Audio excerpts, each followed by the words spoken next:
Hello दोस्तों, एक बार फिर से आप सभी का हमारे चैनल स्मार्ट लर्निंग पॉइंट में स्वागत है। दोस्तों आज यहाँ हम पढ़ने वाले हैं यूपी बोर्ड क्लास 10th का जो लेसन है हमारा पार्ट 1 पद, उसके लेखक सूरदास जी हैं। दोस्तों अगर आपको सूरदास के जीवन परिचय चाहिए या किसी भी लेखक या जो कवि हैं उनका जीवन परिचय चाहिए तो आप हमारे प्लेलिस्ट में जाकर चेक कर सकते हैं। आप सारे कवियों और लेखकों के जीवन परिचय पा जाएंगे। और यहाँ हम पढ़ने वाले हैं पद, यानी कि जो हमारा पद है इसमें जो सूरदास जी ने लिखा है उसके बारे में एक एक वर्ड का हम व्याख्या करके समझेंगे।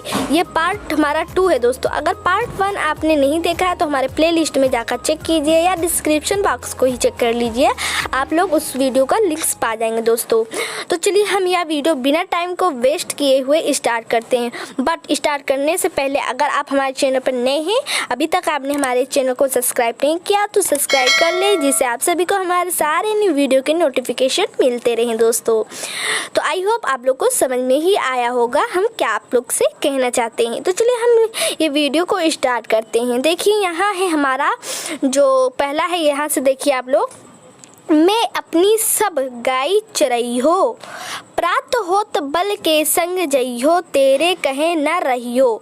तो यहाँ जो सूरदास जी कहना चाहते हैं कि इस लेसन में जो श्री कृष्ण हैं वो अपनी माता यशोदा से कहते हैं कि हे माता, मैं अपनी सारी गायों को चराने के लिए वन में जाऊंगा।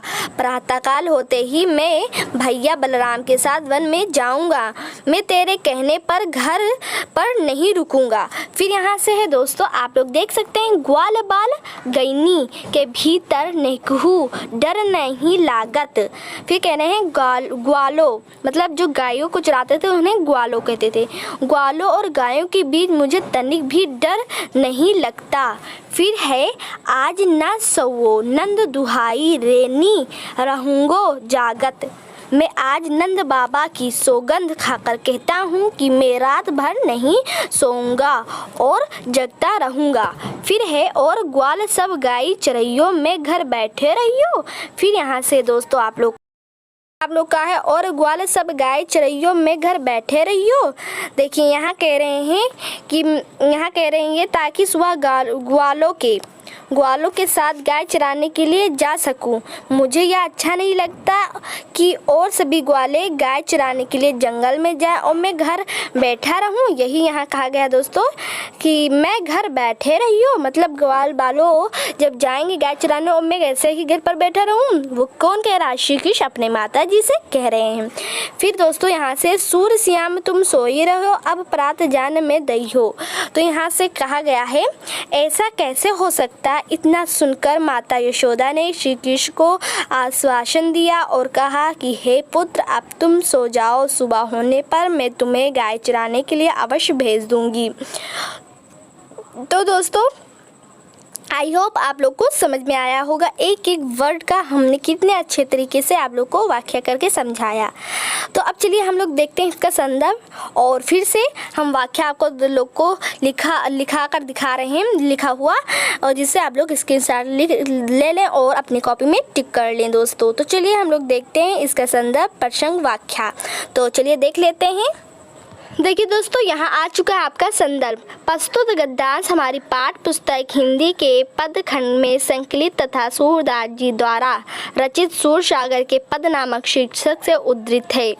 फिर यहाँ देखेंगे हम लोग प्रसंग। दोस्तों देखिए दोस्तों, आप लोग को संदर्भ में 2 चीज़ याद रहना चाहिए, आवश्यक है। पहला इसके जो लेखक हैं और ये जो लेसन है वो कहाँ से लिया गया है, ये चीज़ 2 ही चीज़ आपको याद करनी है।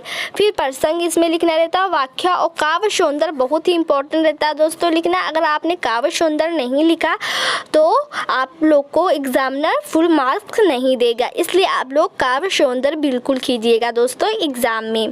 तो चलिए प्रसंग यहाँ देखते हैं। हमारा प्रसंग क्या है, श्री कृष्ण अपने साथियों के साथ वन में गए चराने के लिए जाने का हट करते हैं। फिर यहाँ दोस्तों आपकी व्याख्या है, देखिए जो अभी हम लोग काव्य पढ़ के आए हैं पदांश, उसी का यहाँ व्याख्या दिया गया। देखिए श्री कृष्ण अपनी माता यशोदा से कहते हैं कि हे माता, मैं अपनी सारी गाय को चराने के लिए वन में जाऊंगा। प्रातः काल होते ही मैं भैया बलराम के साथ वन में जाऊंगा। मैं तेरे कहने पर घर पर नहीं रुकूंगा। ग्वालों और गायों के बीच मुझे तनिक भी डर नहीं लगता। मैं आज नंद बाबा की सौगंध खाकर कहता हूँ कि मैं रात भर नहीं सोऊंगा और जागता रहूँगा ताकि सुबह ग्वालों के साथ गाय चराने के लिए जा सकूँ। मुझे यह अच्छा नहीं लगता कि और भी सभी ग्वाले गाय चराने के लिए जंगल में जाए और मैं घर बैठा रहूँ। ऐसा कैसे हो सकता? इतना सुनकर माता यशोदा ने किसे कहा श्री कृष्ण को आश्वासन दिया और कहा कि हे पुत्र, अब तुम सो जाओ, सुबह होने पर मैं तुम्हें गाय चराने के लिए अवश्य भेज दूंगी। फिर दोस्तों यहाँ आपका काव्य सौंदर्य सबसे इम्पोर्टेंट चीज़ आ गया है, काव्य सौंदर्य। तो देखिए इस पद में सूर ने श्री कृष्ण गाय चराने की हट का मोहक वर्णन किया है। फिर पहला है आपका, देखिए दोस्तों यहाँ पहला है आपका, पहला हो गया। दूसरा है भावानुकूल भाषा का प्रयोग है। अलंकार क्या है आपका? अनुप्रास है। और रस आपका वात्सल्य है। तो ये दोस्तों आपका यहाँ काव्य सौंदर्य दिया गया है। आई होप दोस्तों आप लोग को ये बहुत ही पसंद आया होगा, समझ में आया होगा दोस्तों। तो आप चलते हैं नेक्स्ट काव्य नेक्स्ट पद्यांश पर। हमारा नेक्स्ट पद्यांश पैराग्राफ क्या है, तो चलिए उसको पढ़ते हैं, समझते हैं। बट समझने से पहले अगर आपने अभी हमारे इस वीडियो को लाइक नहीं किया तो कर लीजिए, बाद में आप लोग भूल जाएंगे, इसी वीडियो में लीन हो जाएंगे दोस्तों, समझने में भूल ही जाएंगे कि इस वीडियो को लाइक भी करना है तो लाइक कर दीजिए और सब्सक्राइब भी कर लीजिए। तो चलिए नेक्स्ट हम पैराग्राफ पद्यांश को देखेंगे। नेक्स्ट पैराग्राफ हमारा क्या है, देखिए दोस्तों यहाँ नेक्स्ट पैराग्राफ आ चुका है पद्यांश हमारा। यहाँ हम आपको बताते हैं किस प्रकार से। देखिए, मैया हो न चरे हो गाय।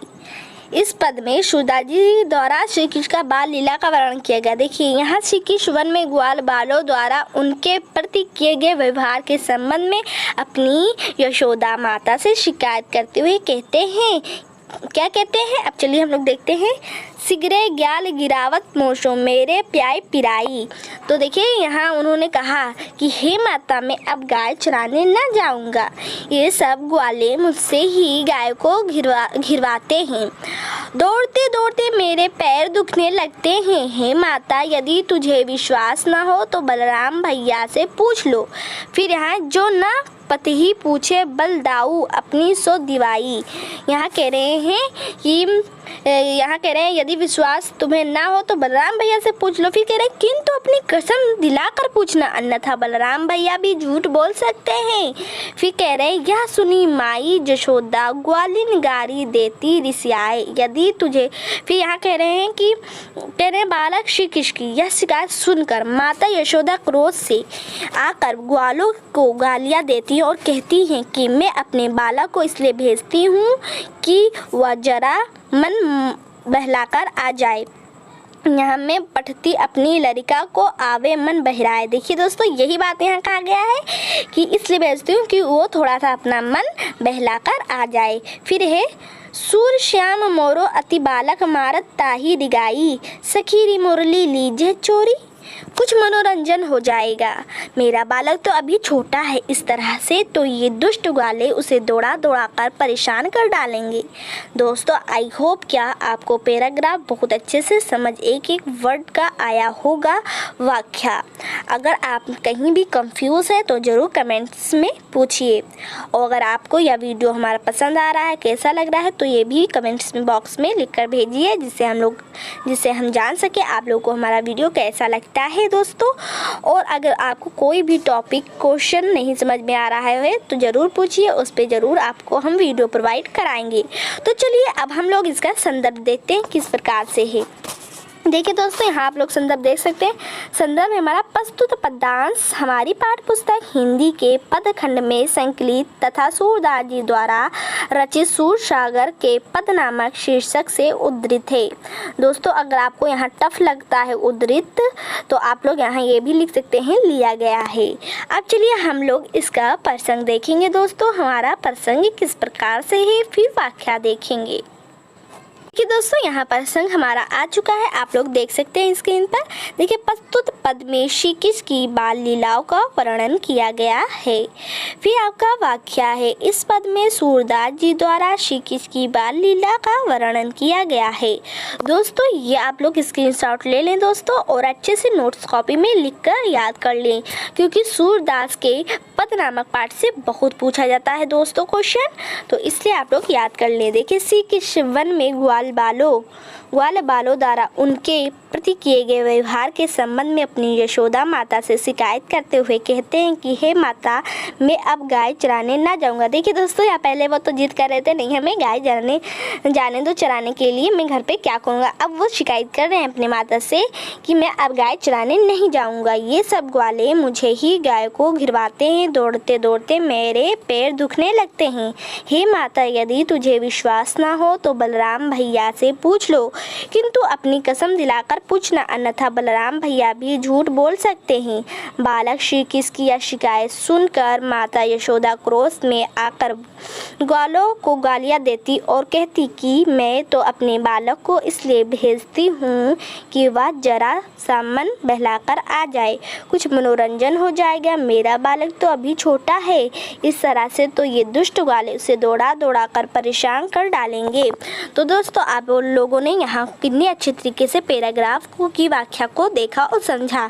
अब हमारा बहुत इंपॉर्टेंट आ गया है काव्य सौंदर्य। आप लोग इसे ध्यान से देखिए। देखिए, काव्य सौंदर्य है, वत्सल रस का चित्रण है, पुत्र तथा माता के हृदय निर्छल उद्गार है, अनुप्रास अलंकार मधुर सरल भाषा में है। दोस्तों यही होगा आपका काव्य सौंदर्य। तो काव्य सौंदर्य जरूर आप लोग अच्छे से याद करें।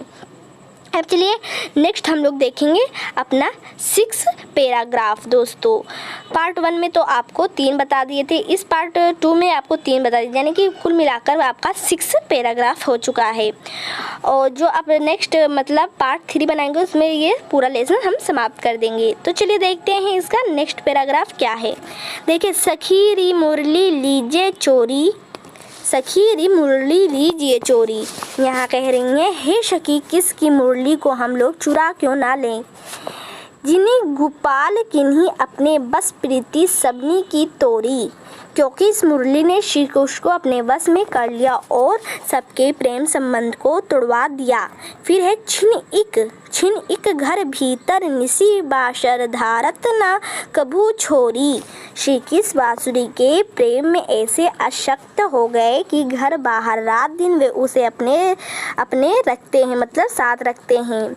फिर है कभू कर कभू अधरनी कटी कभू घोषत जोरी।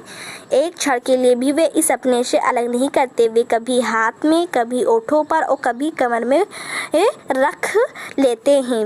फिर है ना जानो कछु मोली मोहनी राके अंग अंग भोरी। पता नहीं इस वंशी ने ऐसा कौन सा मोहिनी मंत्र फेंका कि श्री कृष्ण के अंग अंग उसे आकर्षित हो गए। फिर यहाँ है आपका, सूरदास प्रभु को मन सजनी बांधियो राग की डोरी। यहाँ है और उनका मन उसके प्रेम की डोरी में बंध गया। तो आई होप दोस्तों एक एक वर्ड का आपको उसका व्याख्या समझ में आया होगा, उसका अर्थ क्या है। अब चलिए इसको हम अच्छे से वहाँ देखते हैं। आप लोग स्क्रीनशॉट ले लीजिएगा दोस्तों, फिर कॉपी नोट्स बना डालिएगा। तो चलिए देखते हैं इसका संदर्भ, प्रसंग और व्याख्या। देखिए दोस्तों, यहाँ आ चुका है संदर्भ, प्रसंग, व्याख्या। तो चलिए हम लोग देखते हैं इसका संदर्भ क्या है। देखिए, प्रस्तुत पद्यांश हमारी पाठ्य पुस्तक हिंदी के पद खंड में संकलित तथा सूरदास जी द्वारा रचित सूरसागर के पद नामक शीर्षक से उद्धृत है। अब देखिए दोस्तों, यहाँ हम देखेंगे इसका प्रसंग और व्याख्या, फिर काव्य सौंदर्य। तो देखिए यहाँ प्रसंग है, प्रस्तुत पद में गोपियाँ मुरली से अपना सतिया डाह जताते हुए उसे चुरा लेने की योजना बना रही हैं। वे आपस में बातचीत कर रही हैं। अब देखते हैं यहाँ हम इसका व्याख्या। तो व्याख्या को चलिए देख लेते हैं। अभी तो आपको पैराग्राफ पढ़ते हुए समझाए थे, अभी हम ध्यान से देखते हैं। दोस्तों अगर हमारे पार्ट 1 को नहीं देखा तो जाकर उसे देख लीजिए, तभी आपको ज़्यादा अच्छे से समझ में आएगा। और अगर आपको पिछले गद्दांश की वीडियो चाहिए तो हमारे प्लेलिस्ट में जाकर चेक कर सकते हैं दोस्तों। उसमें आपको मित्रता और ममता आदि सारे लेशनों का आपको उसमें सारे गद्दांश पदांश आपको मिल जाएंगे। तो चलिए हम यहाँ इसको फ़िलहाल देखते हैं अपना क्या है। देखिए दोस्तों, यहाँ है, हे सखी किसकी मुरली को हम लोग चुरा क्यों ना लें, क्योंकि इस मुरली ने श्री कृष्ण को अपने वश में कर लिया है और सबके प्रेम संबंधों को तोड़ दिया है। श्री कृष्ण बांसुरी के प्रेम में ऐसे आसक्त हो गए कि घर बाहर रात दिन वे उसे अपने साथ रखते हैं। एक क्षण के लिए भी वे इसे अपने से अलग नहीं रखते। वे इसी कभी हाथ, कभी ओठों और कभी कमर में खोस कर रख लेते हैं। पता नहीं इस वंशी ने ऐसा कौन सा मोहिनी मंत्र फेंका कि श्री किसके अंग अंग उससे आकर्षित हो गए और उनका मन उसके प्रेम की डोरी में बंध गया। दोस्तों, आई होप आपको समझ में आया होगा। तो इस वीडियो को लाइक करें, अपने फ्रेंड्स को भी शेयर करें। यहाँ काव्य सौंदर्य आपका दोस्तों दिया गया है। देखिए, काव्य सौंदर्य आपका है, स्त्री सुलभ सोतिया डहा का बड़ा सुंदर चित्रण है। फिर आपका है कभू, यहाँ है कभू कर कभू अधरनी कटी कभू खोसते जोरी मोली। मोहिनी ने में अनुप्रास अलंकार है, यानी कि ये जो वाक्य है इसमें अनुप्रास अलंकार है। फिर है भाव साम्य मुरली हरि को नाच नचाती। फिर ऐते पे यह बास बसूरिया नंदन को भावती।